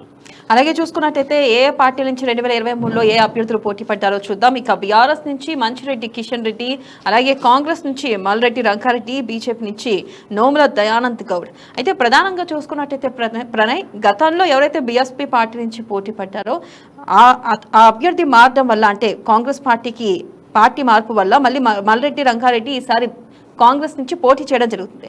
అయితే ఈసారి బీఆర్ఎస్ వర్సెస్ కాంగ్రెస్ అనేటట్టే ఉంటాయంటారా? ఎస్, ఖచ్చితంగా చెప్పుకోవచ్చు. అన్ని నియోజకవర్గాలలో కూడా ఇదే పరిస్థితి కనబడతా ఉంది. ప్రతి నియోజకవర్గంలో కూడా కాంగ్రెస్ బీఆర్ఎస్కి సంబంధించినటువంటి సిచ్యువేషన్సే కనబడతా ఉన్నాయి. ఒకసారి ఒక చిన్నగా శ్రీనివాస్తో మాట్లాడదాం. శ్రీనివాస్, ఇప్పుడున్నటువంటి సిచ్యువేషన్స్లో ఇబ్రహీంపట్నంలో ఉన్నటువంటి సిచ్యువేషన్స్ ఏంటి అండ్ దాంతోపాటుగా ఈసారి ఏ పార్టీని గెలిపించాలనుకుంటున్నారు ప్రజలు అండ్ ప్రజల తీర్పు ఏ విధంగా ఉండబోతుంది? ఇబ్రాహీంపట్నం నియోజకవర్గం చూసుకున్నట్లయితే గతంలో ఇక్కడ సిపిఎం పార్టీ ఎమ్మెల్యేగా గెలిచారు. టీడీపీ మద్దతుతో ఇక్కడ సిపిఎం పార్టీ కూడా ఒకసారి అధికారంలోకి వచ్చింది. దాంతో పాటు తదనంతరం టీడీపీ కూడా అక్కడ ఆ నియోజకవర్గంలో ప్రాతినిధ్యం వహించినటువంటి పరిస్థితి. తెలంగాణ ఉద్యమ నేపథ్యంలో జరిగినటువంటి మార్పులో భాగంగా జరిగినటువంటి ఎన్నికల్లో చూసినట్లయితే మొట్టమొదటిసారిగా తెలంగాణ ఉద్యమం చేసినప్పుడు జరిగినటువంటి ఎన్నికల్లో అక్కడ ఆల్రెడీ బీఆర్ఎస్ పార్టీ నుంచి టీడీపీలో ప్రాతినిధ్యం వహించారో అతనే గెలవడం జరిగింది. అక్కడ బీఆర్ఎస్ పార్టీకి సంబంధించినటువంటి వ్యక్తి కూడా ఏదైతే ఉన్నదో బీఎస్పీ పార్టీ నుంచి పోటీ చేసినటువంటి వ్యక్తి కూడా ప్రతి ఒక్క స్వల్ప మెజార్టీతో స్వల్ప ఓట్లతోనే ఓడిపోవడం జరిగింది. ఇప్పుడు చూసుకున్నట్లయితే 2018లో జరిగినటువంటి మార్పులకు ఇప్పుడు చూసుకున్నట్లయితే బీఎస్పీ పార్టీ నుంచి ఎవరైతే పోటీ చేశారో 2018లో ఇప్పుడు అతనే కాంగ్రెస్ పార్టీ అభ్యర్థిగా ఉన్నాడు మల్రెడ్డి రంగారెడ్డి. ఎవరైతే బీఆర్ఎస్ పార్టీ నుంచి ఉన్నవారు కూడా గతంలో అభివృద్ధి పనులు అయితే అక్కడ జరిగినటువంటి కొన్ని అవకతవకల వల్ల కొంత ప్రజల్లో వ్యతిరేకత ఉంది. ఈ సంబంధించిన కాంగ్రెస్ పార్టీకి ఇప్పుడు ఉన్నటువంటి మల్రెడ్డి రంగారెడ్డికి అయితేనే అక్కడ సిపిఐకి సంబంధించినట్టు ఓటు బ్యాగ్ కూడా దోహదపడుతుందని చెప్పవచ్చు. ఖచ్చితంగా ఈ నియోజకవర్గంలో ఇబ్రహీంపట్నం నియోజకవర్గంలో గతంలో ఉమ్మడి ఆంధ్రప్రదేశ్ ఉన్నప్పుడు టీడీపీ సిపిఐ కమ్యూనిస్టులు కలిసి అనేక 2 దఫాల అక్కడ నియోజకవర్గంలో గెలుపొందిన పరిస్థితి. ఇప్పుడు చూసుకున్నట్లయితే కాంగ్రెస్ పార్టీ కమ్యూనిస్టులు కలిసినటువంటి క్రమంలో ఇబ్రహీంపట్నంలో ప్రధానంగా కాంగ్రెస్ పార్టీకి వైపు మగ్గు ఉంటుందని కూడా ఓటర్లు కూడా చెప్తున్నటువంటి పరిస్థితి. ఇంకా చూసుకున్నట్టయితే ప్రధానంగా దాదాపు మనం భువనగిరి పార్లమెంట్ నియోజకవర్గం గురించి మాట్లాడుకున్నాం. అయితే ఈసారి బీఆర్ఎస్ వర్సెస్ కాంగ్రెస్ అన్న చందంగా సాగే అవకాశాలు ఇదే సిచ్యువేషన్స్ కనబడుతున్నాయి. అంటే గతంలో 2 దఫాలుగా కూడా అధికార బీఆర్ఎస్ పార్టీకి అవకాశం ఇచ్చాం. సో అవకాశం ఇచ్చినటువంటి నేపథ్యంలో ఆ పార్టీ చేసినటువంటి డెవలప్మెంట్ ఎంత అండ్ ప్రజలకు ఇచ్చినటువంటి హామీలు ఏంటి అన్నటువంటి విషయాలలో కూడా ప్రజలు చాలా వరకు ఆలోచిస్తున్న సిచ్యువేషన్స్ ఉన్నాయి. సో వీటి నేపథ్యంలోనే చాలామంది ఈసారి కొంత హవా అయితే కాంగ్రెస్ ఫ్లో కనబడుతూ ఉంది. బట్ ఆ ఫ్లోలో ఏంటంటే కొన్ని ప్రాంతాలకు సంబంధించినటువంటి కాంగ్రెస్ అభ్యర్థుల జాబితాలు కావచ్చు అండ్ దాంతోపాటుగా నూతనంగా కూడా కాంగ్రెస్ పార్టీలోకి ఎవరైతే పారాషూట్ ద్వారా వచ్చినటువంటి అంటే పారాషూట్ నాయకులకు ఎక్కువ శాతము సీట్లు కేటాయించినటువంటి సిచ్యువేషన్స్లో కొంత అసంతృప్తి ఉంది. బట్ అయినప్పటికీ కూడా జనాలలో అభ్యర్థి ఎవరైతే ఏంటి బట్ మాకు కావాల్సింది సరైనటువంటి న్యాయం. గతంలో కాంగ్రెస్ ఇచ్చినటువంటి హామీలు ఉన్నాయి, కాంగ్రెస్ నెరవేర్చినటువంటి పథకాలు ఉన్నాయి అన్నటువంటి యాంగిల్లో కాంగ్రెస్ సంబంధించినటువంటి నేతలు చెప్తా ఉన్నారు. బట్ ప్రజలు కూడా అదే ఆలోచనలో ఉన్నటువంటి సిచ్యువేషన్స్ అయితే కనబడతా ఉన్నాయి. ఇక భువనగిరి పార్లమెంట్ సెగ్మెంట్కి సంబంధించి పార్లమెంట్ నియోజకవర్గానికి సంబంధించి మనం మాట్లాడుకున్నట్లయితే ఇప్పటి వరకు చూసినటువంటి నియోజకవర్గాలలో దాదాపుగా కూడా 30% అంటే 50% కనబడుతుంది. ఒకవైపు కాంగ్రెస్ కనబడితే ఇంకోవైపు బీఆర్ఎస్ కనబడుతుంది. సో 2 పార్టీలకు సంబంధించి అయితే 50-50 ఛాన్సెస్ అయితే కనబడుతూ ఉన్నాయి. మొత్తానికి కంప్లీట్ ఈ పార్లమెంట్ నియోజకవర్గానికి సంబంధించి మాట్లాడుకుంటే కమ్యూనిస్టు భావజాలం ఉన్నటువంటి నియోజకవర్గము అండ్ దాంతోపాటుగా సిపిఎం సిపిఐ లాంటి పార్టీలు అక్కడ కంచుకోటగా ఉన్నాయి గతంలో. ఆ తర్వాత కాంగ్రెస్ కంచుకోటగా ఉన్నటువంటి నియోజకవర్గాలు ఈరోజు మనం చర్చించినటువంటి భువనగిరి నియోజకవర్గానికి సంబంధించి భువనగిరి పార్లమెంట్ సెగ్మెంట్కి సంబంధించి. సో మరి ఈ నేపథ్యంలో ఈసారి ఏ విధంగా ఉండబోతా ఉంది, భువనగిరి పార్లమెంట్కి సంబంధించినటువంటి నేపథ్యంలో ప్రజల తీర్పు, ప్రజా ఆలోచన, అభ్యర్థుల విషయాలకు సంబంధించి పూర్తి స్థాయిలో ఏ విధంగా ఉండబోతుంది అనేది మాత్రం వేచి ఉండాల్సినటువంటి సిచ్యువేషన్స్ అయితే కనబడుతున్నాయి. ఇది వాళ్ళ ఎలక్షన్ గ్రౌండ్ రిపోర్ట్. మరో కార్యక్రమంలో మళ్ళీ కలుద్దాం. అంతవరకు సెలవు. చూస్తూనే ఉండండి అమ్మా న్యూస్, నిజం కోసం, జనం కోసం.